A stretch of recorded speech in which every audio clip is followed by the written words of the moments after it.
Puji Tuhan saudara, malam hari ini saya akan ditemani oleh rekan saya, teman pelayanan saya, dan beberapa bulan lalu juga sudah pernah melayani tempat ini. Selamat malam Kak Esther. Selamat malam Kak Tirsa. Ya. Apa mungkin kenalan lagi Bapak Ibu Saudara? Boleh juga ya. Okay. Karena sudah hampir 2 bulan yang lalu kalau tidak salah ya. Iya. Cukup lama. Iya, boleh kenalan dulu Kak. Oke. Shalom pemirsa Amazing Ministry. Kita jumpa lagi. Mungkin saya kenalan dulu untuk beberapa yang sudah pernah menonton mungkin masih ingat. Tapi mungkin karena hari ini pakai masker ya Kak ya. Iya. Agak kurang jelas. Nama saya Esther Hulinaria Brutarigan. Dan saya teman sepelayanan Kak Tirsa, dan malam ini kami akan berbincang-bincang, bercakap-cakap tentang Tuhan. Oke, Iya, Kak. ya. Oke. Malam hari ini ada judul yang sudah diambil Bapak Ibu Saudara, yaitu jangan takut, berserahlah saat peperangan memilihmu. Sepertinya Betul, Kak. judulnya ada 3 poin ya. Iya. Tapi ada yang lebih penting dari 3 poin ini. Iya. Jangan takut, berserahlah ketika saat peperangan memilihmu. Bapak Ibu Saudara, malam hari ini ada kata saat peperangan memilihmu. Dengan kata lain, tidak bisa kita sendiri yang memilih perang, tetapi ada peperangan itu yang memang Dia yang memilih kita. Dia memilih kita ya. Iya. Wah. Peperangan itu yang memilih kita, kira-kira seperti apa? Nah, untuk penjelasannya langsung saja, mungkin penjabarannya langsung saja ke Kak Esther ya. Silakan Iya, Kak. baik, Kak. Ya. Terima kasih Kak Tirsa. Ya. Jadi mungkin di sini ada beberapa dari antara kita yang merasa bahwa apa itu peperangan? Peperangan yang memilih kita. Memangnya kita bisa milih-milih perang kita ya, atau kita bisa memilih-milih pergumulan dalam hidup kita ya. Kadang kita akan bertanya seperti itu ya Kak, kalau kita baca judul yang seperti ini. Mungkin saya bisa awali dengan kata seperti ini. Ada kata bijak yang mengatakan choose your battle, pilih peperanganmu. Kenapa hal itu sempat ada terucap atau terbentuk kalimat seperti itu? Karena kadang-kadang apa yang kita hadapi dalam hidup ini sebenarnya sebuah pilihan buat kita. Seperti misalnya contoh yang sangat simpel. Saat kita berada di jalan, kita diserempet orang, dan ada mungkin kaca spion kita yang pecah. Nah pada saat itu sebenarnya ada hal yang bisa kita lakukan, seperti misalnya kita konfrontasi dengan orang tersebut atau let it go gitu. Jadi ya sudahlah, dan kita lewati, kita tidak lagi istilahnya fokus terhadap hal itu. Nah pada saat kita memilih untuk sudahlah, tidak usah diperpanjang, itu artinya kita ada di posisi di mana kita bisa memilih. Apakah kamu mau ribut dengan orang itu, atau kamu lewati aja lah, sudahlah, gak usah jadi masalah. Itu hal yang bisa kita pilih. Tapi ada hal-hal di dalam hidup kita yang bukan karena kita sendiri, mungkin terjadi terhadap keluarga kita, dan itu sangat berdampak buat kita. Entah terjadi kepada suami kita, entah terjadi terhadap orang tua kita, entah terjadinya kepada anak kita. Dan kita merasa bahwa I don't deserve this. Saya enggak seharusnya menghadapi atau mengalami ini. Kenapa ini terjadi pada saya? Dan kita merasa bahwa kayaknya enggak ada di sesuatu yang aku lakukan sehingga hal ini layak untuk aku hadapi atau aku terima di dalam kehidupanku. Nah itulah kenapa judul kita malam ini ada kalimat yang mengatakan saat peperangan memilihmu. Ada saat di mana bukan kita yang membuat, bukan kita yang memancing, tetapi memang harus kita hadapi.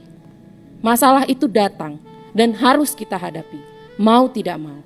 Sekarang bagaimana kita menghadapinya?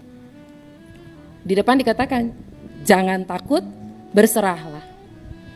Dengan kata lain bahwa ada peperangan itu memang tidak kita harapkan, tetapi dia datang dan memang harus kita perangi begitu ya Kak. Iya, ada Kak. juga seperti Kakak bilang tadi, peperangan itu memang kita yang memilih. Contohnya di jalan itu kan. Iya. Kadang emosi, ya, pengendalian diri. Kalau kita mau berperang dengan yang teman Orang kita, yang menabrak kita, ya terserah pilihan di kita. Betul. Tetapi ada saatnya memang peperangan itu tidak bisa kita hindari. Iya, Nah, Kak. lanjut Kak. Oke. Kayaknya masih ada lagi peperangan. Iya. Seperti di Alkitab mungkin kali ya ada contoh yang Iya, bagaimana seperti di Alkitab. mengaplikasinya di Alkitab, ya, kebenaran firman Tuhan. Silakan Kak. Ada cerita sedikit di dalam firman Tuhan, cerita mengenai Yosafat. Kita bisa lihat mungkin di 2 Tawarik 20 ayat 1 sampai 23, mungkin saudara-saudara bisa baca sendiri nanti di rumah. Baik, kalau Bapak Ibu sudah membuka Alkitab dan melihat di sini diceritakan bahwa Yosafat intinya adalah dia harus menghadapi perang yang sangat besar dan bisa dikatakan musuhnya datang dengan sembunyi-sembunyi, tiba-tiba, dan bahkan dia tidak menyadari sampai akhirnya ada mungkin kalau zaman dulu di setiap kerajaan ada mata-mata yang datang untuk memberitahu dia. Jadi intinya adalah dia mendapatkan berita bahwa dia akan diserang oleh musuh secara diam-diam, dan peperangan yang harus dia hadapi bukanlah peperangan yang kecil, tetapi peperangan yang sangat besar, dan dia harus bertindak saat itu juga. Karena waktu tidak memungkinkan untuk dia berpikir lama-lama. Sama seperti kita dalam hidup kita, kadang-kadang di saat kita tenang-tenang, di saat kita sedang merasa damai sejahtera, tiba-tiba kita mendengar berita sesuatu yang luar biasa yang terjadi terhadap keluarga kita atau diri kita, dan kita sangat terkejut dan kita tidak tahu bagaimana harus menghadapi masalah tersebut. Tapi tidak terhindari. Nah, sebelum mungkin kita lanjut ke cerita Yosafat itu ya Kak ya. Adakah gitu batasan-batasan saat ini yang Kakak mau sebutkan?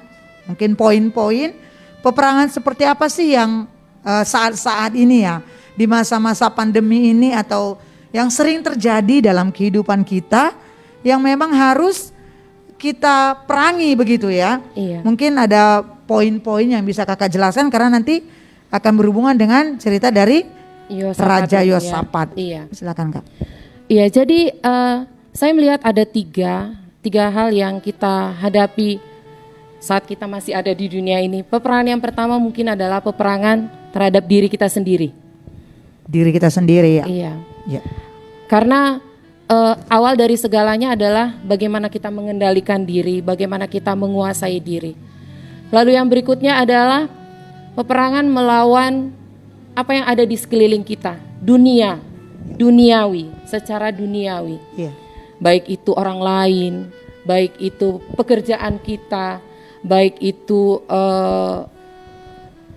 keluarga kita, karena kadang keluarga kita pun bisa jadi pergumulan dalam hidup kita. Iya, benar. Dan yang ketiga adalah peperangan yang mungkin kalau kita lihat di dalam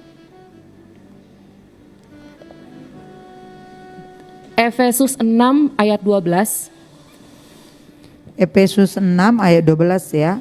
Iya, mungkin Bapak Ibu bisa coba buka Alkitab kita, Efesus 6 ayat 12.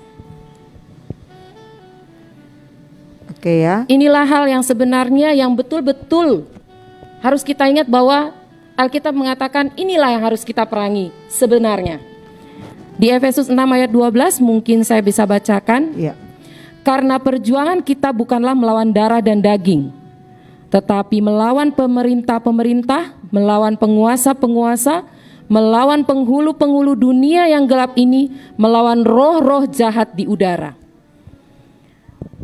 Jadi yang ketiga ini bisa saya katakan kita melawan roh-roh jahat di udara. Kalau kita baca di dalam Alkitab, kita merasa bahwa apa yang kita gumuli selama ini mungkin sudah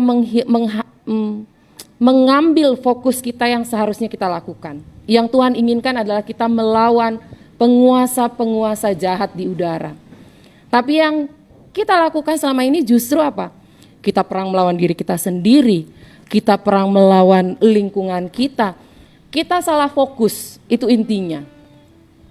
Boleh nggak nih Kak, mungkin teman-teman bingung nih kan kalau peperangan wajar juga dong berperang melawan diri sendiri ya kan, kayak kakak bilang pengendalian diri. Betul Kak. Tapi tadi ada kakak sampaikan bahwa mungkin kita salah fokus nih. Iya. Kira-kira seperti apa itu Kak? Mungkinnya salah fokus ketika kita lebih fokus ke diri kita sendiri kah? Atau lebih fokus ke bagian mana? Seperti apa kira-kira? Iya Kak. Jadi mungkin saya bisa gambarkan sedikit seperti ini.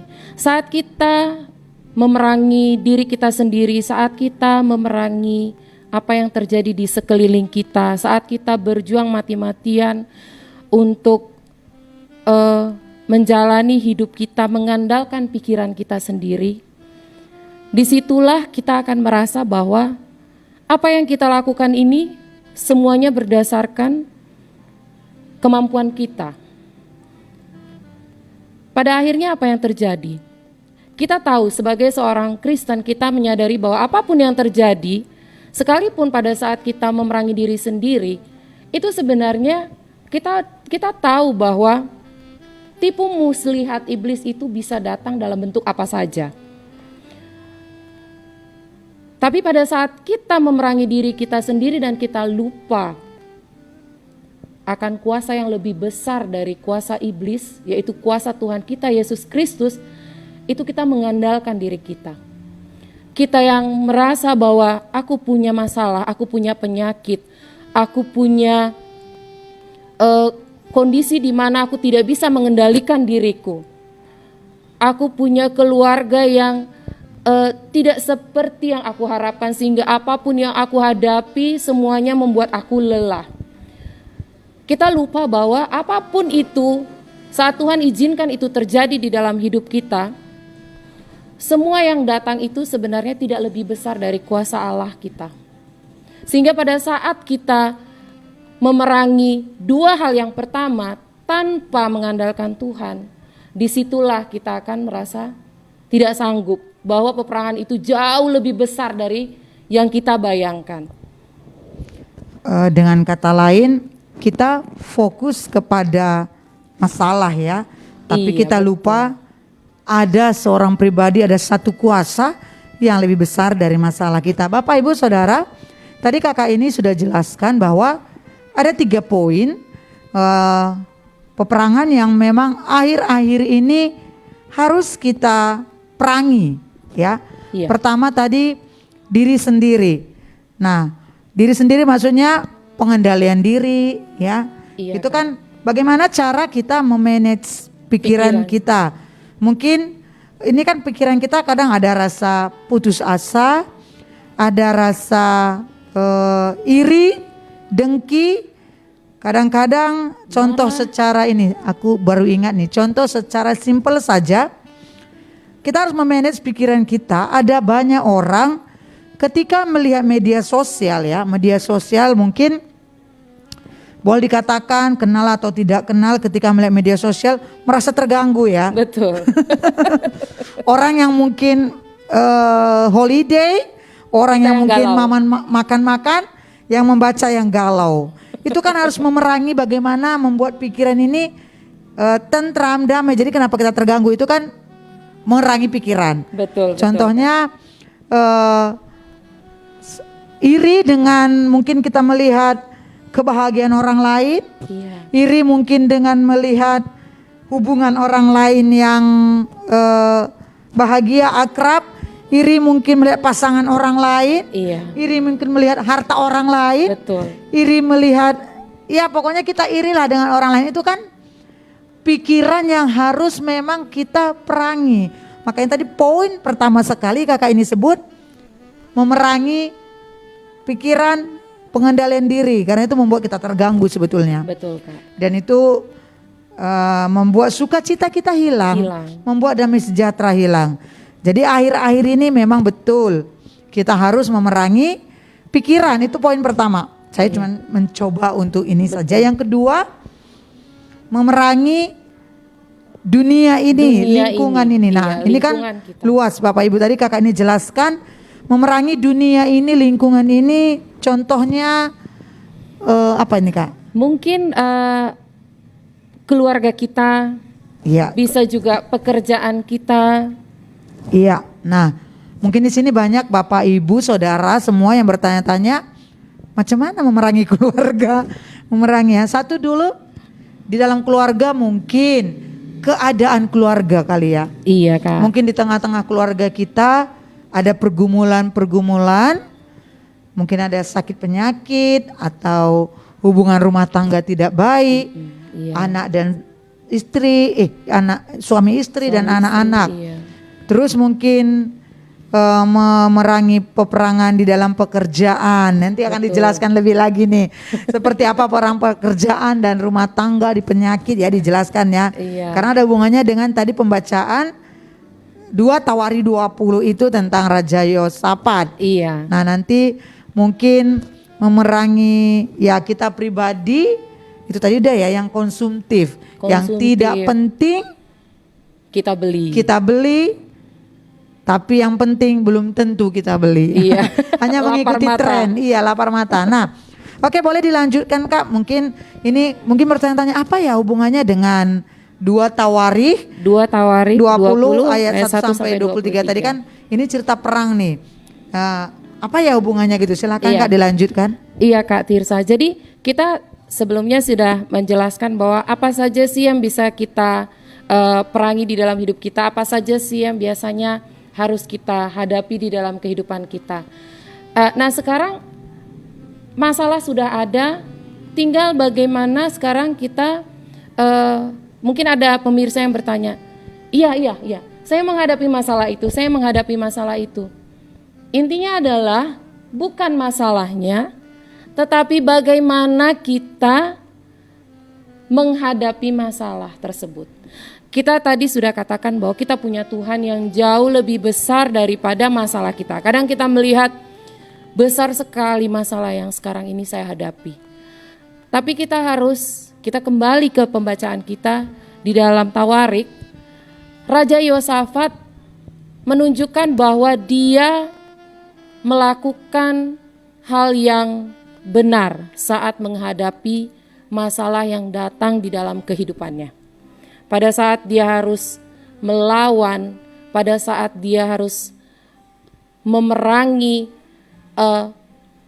suku yang datang untuk menghancurkan dia dan rakyatnya, dia datang kepada Tuhan. Pada saat dia mendengar orang yang datang mengatakan akan ada Bani, saya lihat di sini sebentar, Bani Amon dan Bani Moab. Jadi pada saat mereka datang, ada orang mengatakan mereka datang berbondong-bondong, pasukan yang sangat besar. Apa yang dilakukan Yosafat adalah dia berserah kepada Tuhan. Dia tidak fokus pada masalah yang besar itu, tapi dia fokus pada Tuhannya yang besar. Jadi yang dia lakukan, dia datang kepada Tuhan. Dia membawa rakyatnya untuk menyembah Tuhan, berdoa. Sehingga di saat yang sama, pada saat dia memutuskan, dia dan rakyatnya memutuskan untuk menyembah Tuhan, memohon kepada Tuhan. Di situ Tuhan menjawab apa yang akan terjadi di dalam peperangan yang akan dia hadapi. Mungkin kita bisa masuk ke dalam pasal yang ke-6.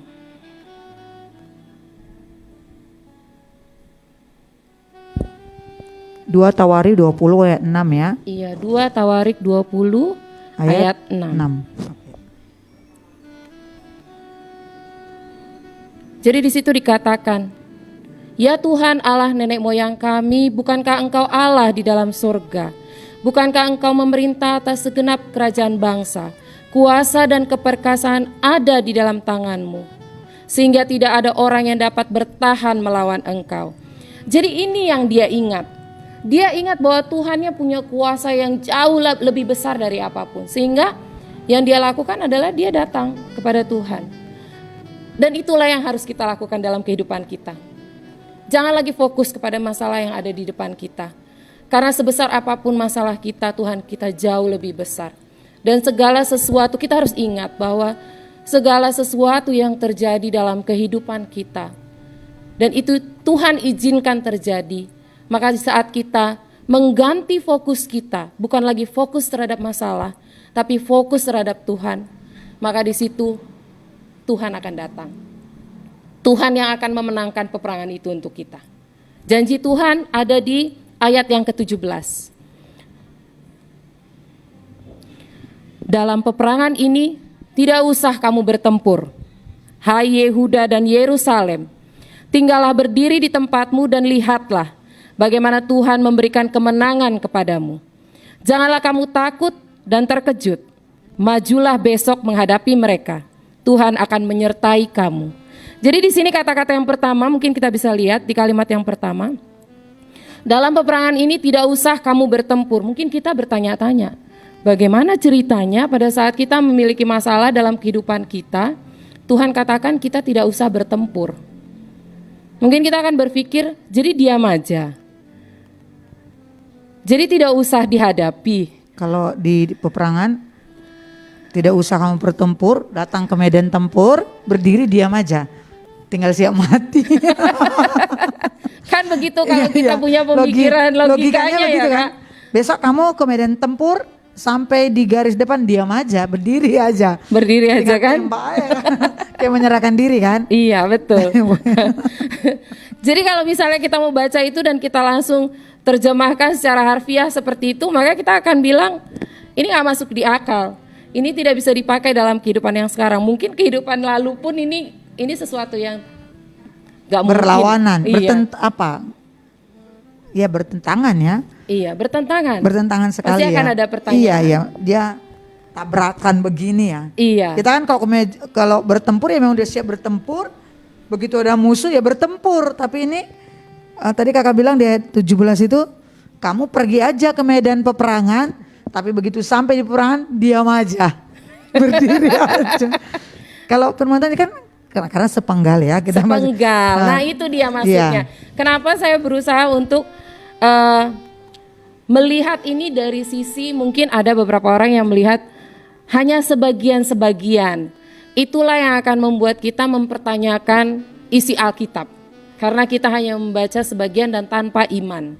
Nah jadi sekarang mungkin kita akan baca untuk satu ayat ini. Dalam peperangan ini tidak usah kamu bertempur, hai Yehuda dan Yerusalem, tinggallah berdiri di tempatmu dan lihatlah bagaimana Tuhan memberikan kemenangan kepadamu. Janganlah kamu takut dan terkejut, majulah besok menghadapi mereka, Tuhan akan menyertai kamu. Coba kita lihat di sini ada kata-kata, majulah besok menghadapi mereka, Tuhan akan menyertai kamu. Itu artinya kita tidak bisa lari dari masalah kita. Benar. Kita tetap harus menghadapi masalah kita. Makanya dikatakan berserah, bukan pasrah. Ya, ingat Bapak Ibu, berserah tidak sama dengan pasrah. Ya. Kalau pasrah memang sudah tidak memiliki daya, ya udahlah. Kita tidak melakukan tidak ada harapan ya. Iya. Tapi kalau pasrah memang dalam kepasrahan ada harapan. Berserah. Berserah. Ada harapan ada pasti harapan. ya, ada sedikit walaupun sedikit iya. Tapi kalau pasrah itu ya memang ya sudah negatif jadi iya, negatif tanpa ya. Iman. Iya, tapi benar. kalau berserah kita mengimani bahwa I have done my part. Aku sudah melakukan bagianku. Yang Yosafat lakukan di sini, Raja Yosafat lakukan dan rakyatnya lakukan sebelum mereka maju, sebelum mereka berangkat ke medan perang. Ada yang mereka lakukan, bukan hanya tiba-tiba berkumpul datang ke medan perang dan diam di sana, tidak. Ada yang dilakukan. Jadi intinya artinya kita pada saat kita menghadapi masalah, kita lakukan bagian kita. Kita tahu apa yang bisa kita lakukan. Kita lakukan bagian kita dan ingat satu hal, fokus kita tetap kepada bimbingan Tuhan. Jadi pada saat kita melakukan bagian kita pun, kita melakukannya bukan berdasarkan pemikiran kita, tapi berdasarkan tuntunan Tuhan. Karena Tuhan mengatakan bukan duduk diam di rumah dan tidak melakukan apapun, maka aku akan mengerjakannya untukmu. Tidak pernah ada kalimat seperti itu. Yosafat sudah melakukan bagiannya, dia memuji memuliakan Tuhan, dia menyembah Tuhan, dan dia menyerahkan peperangan ini ke dalam tangan Tuhan. Setelah dia mempersiapkan semuanya, dia maju ke medan perang, dia hadapi masalahnya sama seperti setelah kita melakukan bagian kita, itu artinya kita maju menghadapi masalah kita. Dengan bimbingan Tuhan, pada saat kita ingat bahwa Tuhan yang akan menuntun kita, maka apa yang kita lakukan itu atas tuntunan Tuhan. Maka Tuhan janjikan kemenangan bagi kita. Oke, berarti dengan kata lain, kita melakukan bagian kita, maka Tuhan yang akan menyertai kita dalam setiap peperangan kita. Nah, bagian kita itu apa, Bapak Ibu Saudara kasih Tuhan?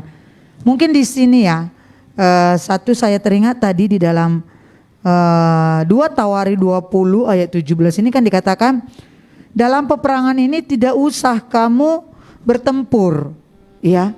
Nah, ini kan logikanya ini seperti nggak cocok tuh di pribadi kita, apalagi seorang seorang prajurit, pejuang itu pejuang. Kan memang bertempur, tapi dikatakan ketika Tuhan mengurapi salah satu hambanya, dia berapa tadi ya?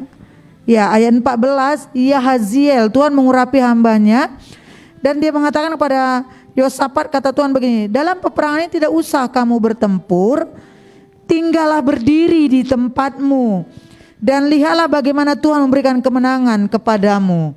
Dia mengatakan kepada Yosafat, jangan bertempur, tinggal berdiri.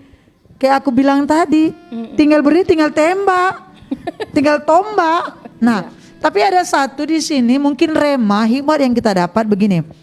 Di ayat selanjutnya dikatakan, janganlah kamu takut dan terkejut, majulah besok menghadapi mereka, aku akan menyertai. Kita cuma disuruh maju berdiri. Nah, yang saya ingat begini Bapak Ibu Saudara, ini mungkin peperangan dalam kehidupan kita sehari-hari ya. Aku coba ceritakan. Iya, kita mungkin sedang keluarga kita mungkin, sanak saudara mungkin sedang menghadapi sebuah persoalan peperangan dalam penyakit, ya, dalam penyakit mungkin kita umpamakan ini, ataupun dalam pekerjaan. Bapak Ibu, ketika firman Tuhan bilang dalam peperangan tidak usah kami bertempur, mungkin pikiran kita berkata, ini kan peperangan melawan penyakit. Kita kan untuk melawan penyakit itu bertempur, minimal kita ke medis, berobat, betul. Minimal kita ke dokter mencari obat. Ini pertempuran, bertempur untuk melawan penyakit itu kita harus mencari obat yang terbaik supaya penyakit itu sembuh. Itu pertempuran ya, untuk memerangi penyakit. Atau mungkin dalam pekerjaan, bekerja untuk memenuhi kebutuhan keluarga, kebutuhan istri, anak, ya, keperluan sehari-hari, kita harus bertempur dan pertempuran kita itu adalah pekerjaan yang kita kerjakan, itu bertempur. Kalau firman Tuhan ini katakan tidak usah bertempur, mungkin kita pikir nanti makan apa saya, makan apa anak saya, uang sekolahnya, keperluan sehari-hari. Kalau tidak bertempur, apa yang mau dimakan? Dapur tidak berasap. Betul. Di dalam penyakit, bagaimana bisa sembuh kalau tidak mencari obat, membawa ke rumah sakit? Nah, tapi ada satu di sini Tuhan ingatkan. Ada satu tadi saya bilang bukan pepatah, motivasi. Kadang kita sering melakukan hal yang baik, tetapi lupa melakukan hal yang benar. Bapak Ibu perhatikan. Kadang kita sering melakukan hal yang baik, tetapi lupa melakukan hal yang benar. Bekerja tidak salah, ya. Mencari Mengobati ke medis tidak salah. Itu hal yang baik. Tapi apakah itu sudah hal yang benar yang kita lakukan? Di sini jelas diingatkan Tuhan bagi kita, jangan kamu takut dan terkejut. Yang penting kamu maju besok menghadapi mereka. Tuhan akan menyertai. Apa yang kita lupa di sini? Ada satu di sini kata yang tersembunyi yang tersirat di pikiran saya. Tuhan memberikan perintah masih sama. Dulu, sekarang, sampai nanti tetap sama. Taat. Ketika kita mendengarkan kebenaran firman Tuhan ini, waktu Tuhan katakan, kamu tidak usah bertempur, tapi kamu berdiam diri, besok kamu maju, jangan kamu takut, aku menyertai engkau. Dengan kata lain, Bapak Ibu Saudara, semua yang kita lakukan itu hal yang baik, tapi hal benar sudahkah kita lakukan? Betul. Apa itu? Kita sibuk dengan pekerjaan, kita sibuk berobat kemana-mana, tapi kita lupa melakukan hal yang benar. Satu, mencari Tuhan. Kita lupa seperti kakak ini bilang tadi, fokus kepada pekerjaan, fokus kepada penyakit. Kita lupa di balik itu ada hal yang benar yang belum kita lakukan. Memuji Tuhan, menyembah Tuhan, berserah kepada Tuhan, bukan pasrah. Betul. Berserah kepada Tuhan. Dan itu mungkin hal yang sudah mulai kita lupakan karena sibuknya.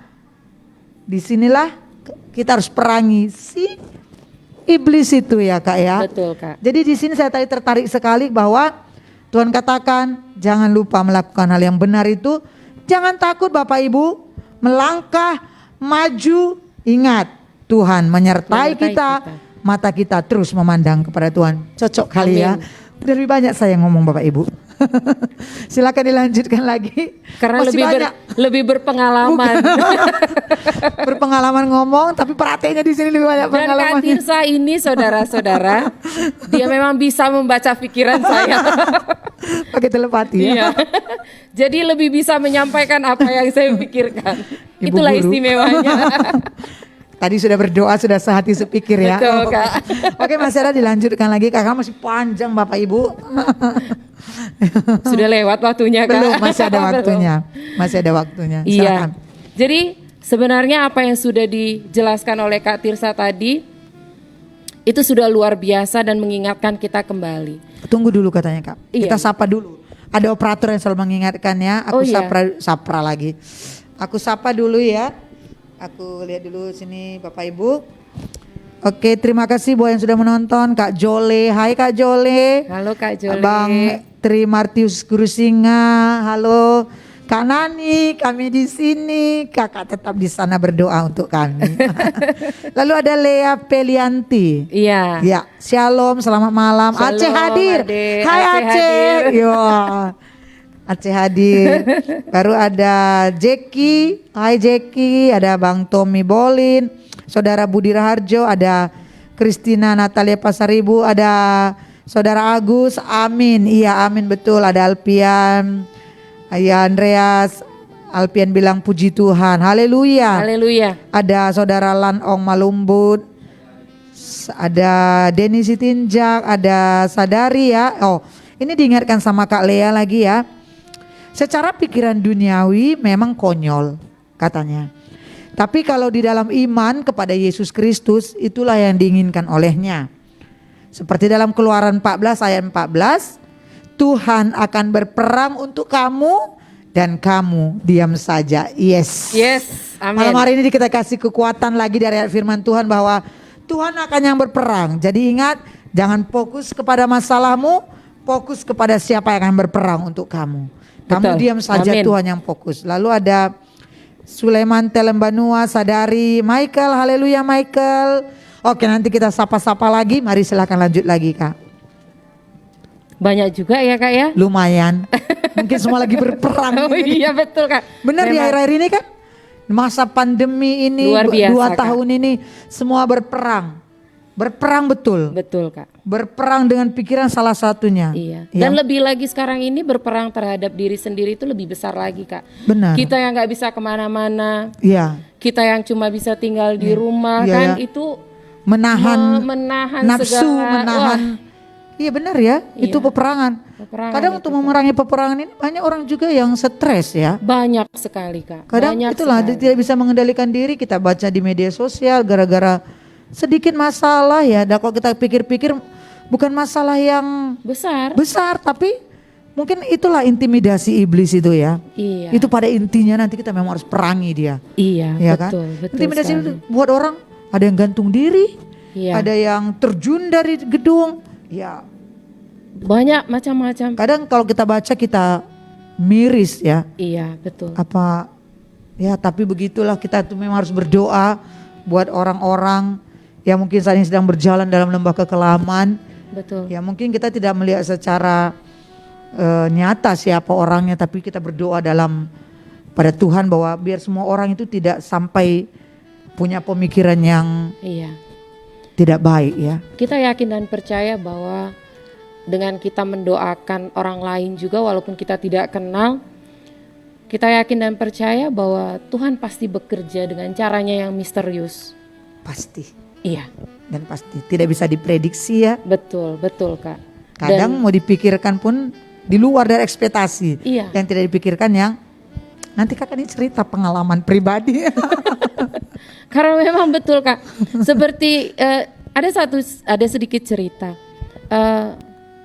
Pada saat saya harus menghadapi sesuatu yang sepertinya ini nggak sanggup kalau saya lakukan. Kalau menurut pemikiran saya sendiri, saya tahu bahwa saya nggak sanggup menghadapi orang ini. Mungkin saya bisa katakan ada sedikit masalah dan itu berhubungan dengan pada saat renovasi rumah. Jadi walaupun renovasi kecil-kecilan, tapi tetap namanya di kampung ya Kak ya. Kalau kita udah ada bahan bangunan di depan rumah kita, itu pasti sudah datang katanya sih pemuda setempat. Sedangkan kakak sendiri tahu, saya sendiri beserta dengan Dinda, hanya kami berdua. Dan jika yang datang itu preman-preman, terbayanglah bagaimana rasanya. Tapi kita tahu, kalau kita mundur untuk yang satu ini, nah di sini mungkin kita bisa kembali lagi contoh kita yang tadi, pilihannya adalah kita berperang melawan masalah ini atau kita mengalah. Saat itu saya berpikir bahwa tidak bisa saya hindari, ini harus saya hadapi. Jadi otomatis pada saat itu saya tahu kalau saya hadapi secara fisik, saya pasti kalah. Tak ada kekuatan dari diri saya. Saya bisa cari bantuan ke sana kemari, mungkin preman lagi yang harus dihubungi untuk menghadapi mereka, atau polisi untuk menghadapi mereka. Tapi entah kenapa di saat itu saya berpikir bahwa ini gak akan menyelesaikan masalah. Manusia hanya punya limit, manusia punya limit. Mereka hanya bisa ada di saat-saat tertentu. Bagaimana saat mereka tidak ada? Itu yang saya bayangkan. Jadi akhirnya yang saya lakukan adalah ini saudara-saudara, duduk diam. Dan di saat itu memang betul-betul kata-kata duduk diam itu betul-betul duduk diam. Saya duduk diam, saya menangis, saya memuji memuliakan Tuhan, dan di situ saya yakinkan bahwa segala sesuatunya pasti baik-baik saja. Tuhan pasti menyertai. Dan anehnya, seperti yang kita bilang tadi, Tuhan bekerja secara luar biasa. Saya tidak lakukan apapun, saya tidak hubungi siapapun, saya hanya memohon sama Tuhan. Saya hanya meminta sama Tuhan, dan saya yakin dan percaya bahwa Tuhan saya jauh lebih besar dari semua itu. Pada saat saya memang harus ketemu dengan orang tersebut, memang saya katakan Kak, saya berdoa dan saya katakan, Roh Kudus mari. Dengan yakin saya katakan itu, Roh Kudus mari. Saat saya ketemu dengan orangnya entah bagaimana, orang itu pun tidak memasang muka garang, orang itu tidak memasang aura yang sepertinya menakut-nakuti, karena biasa kan Kak kalau preman awal yang dia tunjukkan dia langsung mengintimidasi kita supaya kita takut. Tapi tidak. Yang dia lakukan adalah dia bicara pelan-pelan dan saya juga berusaha menjelaskan pelan-pelan. Dan dia bisa menerima. Itu dia intinya, dia bisa menerima. Jadi saya bisa katakan bukan saya yang membuat dia menerima perkataan itu, tapi Tuhan bekerja mengetuk hatinya sehingga dia pun melunakkan hatinya, dan itu yang tidak bisa kita lakukan saudara-saudara. Itu yang tidak bisa kita lakukan. Kita tidak bisa membolak-balik hati manusia, tapi Tuhan kita bisa. Dan itu semua selesai tanpa harus panjang kali lebar. Nah itulah mungkin salah satu contoh teringat karena Kak Tirsa bilang ada kesaksian, terus tiba-tiba dia muncul. Muncul aja begitu saja ya. Iya. Oke. Nah, Bapak Ibu Saudara, karena jam kita terus berlanjut ini, ngadari kan yang kita sudah ngomongkan ini nih, pasti ada intinya. Ya, kesimpulannya pasti ada intinya yang Kakak sampaikan. Apa kira-kira nih penegasan kesimpulan dari jangan takut, berserah ketika peperangan itu memilihmu. Jadi Iya. peperangan, nah ini nih yang terakhir ini pasti kesimpulannya peperangan yang bagaimana, maksudnya yang tadi itu belum sempat ya, ini mungkin disampaikan. Peperangan yang bagaimana itu yang bukan kita yang memilih, tapi memang harus kita hadapi, dia datang sendiri, begitu kira-kira ya. Iya Kak. Oke, sekalian Bapak Ibu Saudara, kita akan dengarkan lagi dari kakak ini. Mungkin ini kesimpulan yang akan dibulatkan semua, ngerti ya. Karena mungkin keterbatasan waktu atau lain waktu kita akan sambung part 2, part 3 nanti. Silakan Kak, masih ada waktu kira-kira setengah jam lagi. Lama kali Kak. Kan kalau udah ngomong tentang Tuhan ini begitu. Gak habis-habis ya Kak. Dari A terus dari pagi ke B. sampai malam lanjut lagi besok ini ya kita Kak. udah ngomong tentang Tuhan. Kita begitu ya. ngomong tentang Tuhan begitu Bapak Ibu Saudara. Saudara yang merasakan kebaikan Tuhan, pasti ada saja dari mulut kita ini yang mau menceritakan nih kepada orang lain. Betul. Tuhan ini begini loh. Orang baru ngomong, aku pernah loh, Tuhan ini begini loh. Jadi tidak ada putus-putusnya, dan itu lebih baik. Setiap hari dari mulut kita mengucapkan tentang kebesaran Tuhan daripada hal yang lain. Iya. Oke, bukan? Saya panjang ngomong lagi kan? Mari kita lanjutkan. Jadi kan gini Kak, ini kan kesimpulan. Ya. Biasanya kalau kesimpulan gak terlalu panjang sih. Terpanjang, tapi bisa lah panjang kali.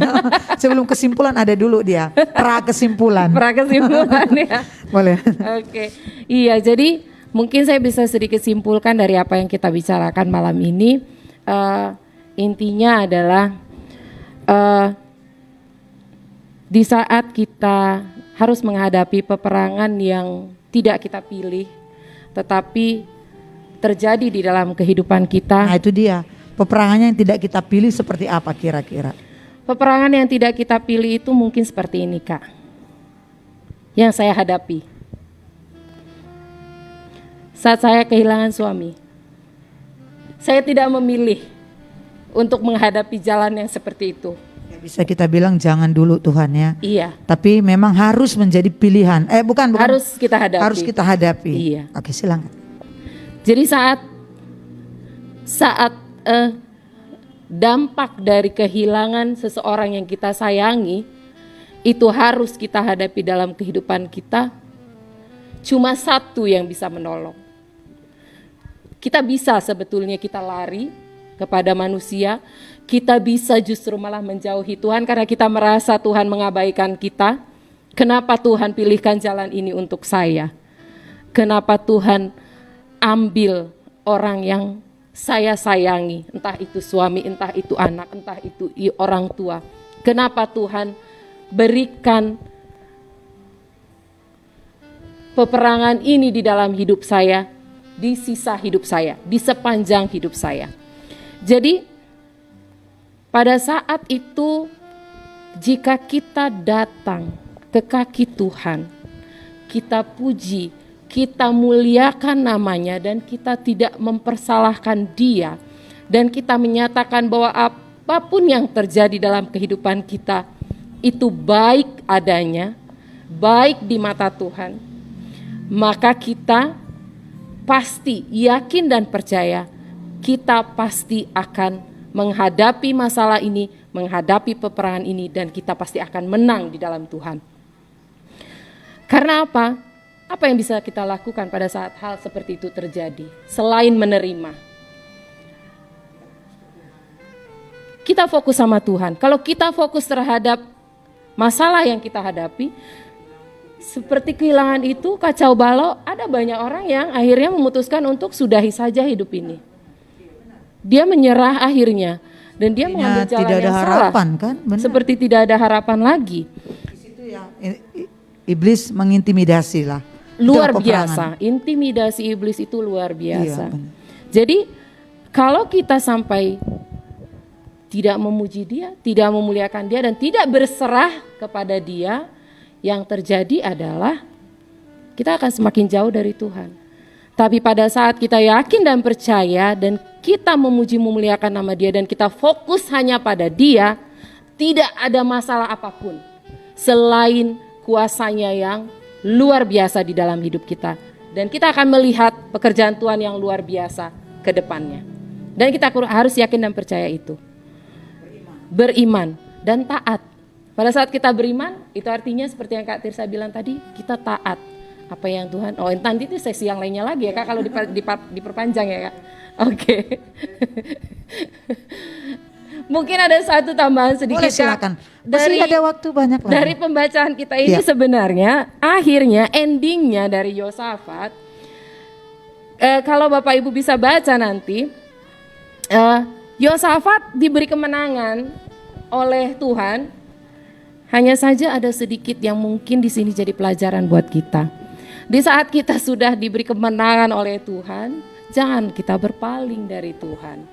Karena apa yang dilakukan oleh Raja Yosafat, iya kita tetap diingatkan. Jadi dalam cerita ini, dia lari dari Tuhan pada saat dia sudah diberi kemenangan dari Tuhan. Jadi dari sini kita diingatkan kembali bahwa kita harus tetap berjalan di dalam jalan Tuhan, kita menyerahkan segala sesuatunya ke dalam tangan Tuhan, dan di saat kita menghadapi kemenangan-kemenangan dalam peperangan kita, itu justru harusnya membuat kita jauh lebih kuat lagi untuk memuliakan, memuji, menyembah nama Tuhan.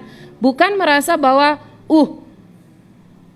this battle udah selesai, it's over, berarti sudah bisa. Itu nanti kita jadinya mengandalkan diri kita. Kita merasa bahwa kita yang melakukan itu dan kita yang memenangkan itu, bukan Tuhan. Itu salahnya di situ. Mungkin kita diingatkan kembali Bapak Ibu Saudara-saudara bahwa jangan pernah berhenti. Saat kita bilang kita sudah beriman, kita sudah mengikuti Yesus, lanjut terus. Jangan mundur, jangan melenceng kiri dan kanan. Fokus pada Tuhan. Amin. Sudah. Ada lagi Kak? Udah. Jadi Bapak Ibu Saudara, sebelum kita tutup, diingatkan kembali bahwa ending daripada cerita Yosafat ini bahwa dia berhasil mengalahkan musuh tanpa pertempuran. Iya. Tapi dengan satu kata, yaitu dia taat akan perintah Tuhan tadi, dan masih ada di sana puji-pujian, pujian, penyembahan, doa. Jadi Bapak Ibu Saudara, malam hari ini mungkin ada di antara kita yang masih dalam peperangan rohani, peperangan diri sendiri, peperangan pergumulan untuk keluarga atau untuk pekerjaan, pelayanan. Banyak peperangan hari ini. Bapak Ibu Saudara, di sini dijelaskan tadi, mari datang kepada Tuhan, maju terus. Dengan kata lain begini, selalu diingatkan jangan fokus kepada masalah yang akan kita perangi itu. Tetapi mari kita ambil satu tindakan di sini, yaitu datang kepada Tuhan, jangan takut dan terus maju seperti Yosafat tadi, terus maju. Dan jangan gengsi untuk berdoa kepada Tuhan. Mungkin selama ini kita gengsi untuk menyampaikan kepada Tuhan apa yang menjadi peperangan kita. Iya. Mari terus katakan pada Tuhan, Tuhan aku ya memang sudah tidak berdaya lagi, tapi aku mau Tuhan menyertai dan mataku tertuju. Seperti Yosafat, dia tidak gengsi berdoa, walaupun dia seorang pemimpin yang besar ya. Iya. Dia tidak gengsi datang kepada Tuhan. Lalu saudara tetap ingat, poin-poinnya tetap ingat akan firman kebenaran. Di saat semua masa-masa lagi genting, lagi keadaan urgent pun, saudara, seperti tadi di 2 Tawarikh 20:17 itu, ada satu terus kekuatan yang Tuhan berikan. Engkau tidak usah berperang, aku yang akan berperang, engkau berdiam diri. Ketika kita sudah mengangkat tangan kita, tandanya kita berserah dan bukan pasrah. Iya. Disitulah Tuhan turun tangan. Jangan bawa ego, jangan bawa kekuatan, tapi ingat, mari kita berserah dan perangilah intimidasi iblis itu, Pak. Ya, Betul. itu paling penting. Intimidasi iblis yang selalu mengacaukan pikiran kita, yang selalu mengacaukan yang tidak baik. Kita mau berbuat baik, iblis selalu kacaukan. Jangan terlalu sibuk dengan hal duniawi. Jangan terlalu sibuk dengan hal yang tidak penting. Mari, ada yang penting, ada yang lebih penting, ada yang terpenting. Betul. Yang terpenting, waktu kita cari Tuhan, kita berdoa, segala peperangan apapun yang Bapak Ibu hadapi malam hari ini, dengan kebenaran firman Tuhan yang disampaikan oleh kakak ini, ya, mari kita punya iman di dalam hati kita hari ini. Peperangan apapun yang kuhadapi dalam nama Yesus selesai bersama dengan Tuhan. Ada kemenangan, ada kepastian, pasti aku temukan jawaban. Punya iman dan jadilah seperti imanmu. Itu aja mungkin malam hari ini Bapak Ibu Saudara yang bisa kami sampaikan. Dan mungkin kita akan lebih lagi nanti di hari-hari berikutnya kita akan bersama lagi. Dan sebelum kita tutup acara ini kita berdoa ya.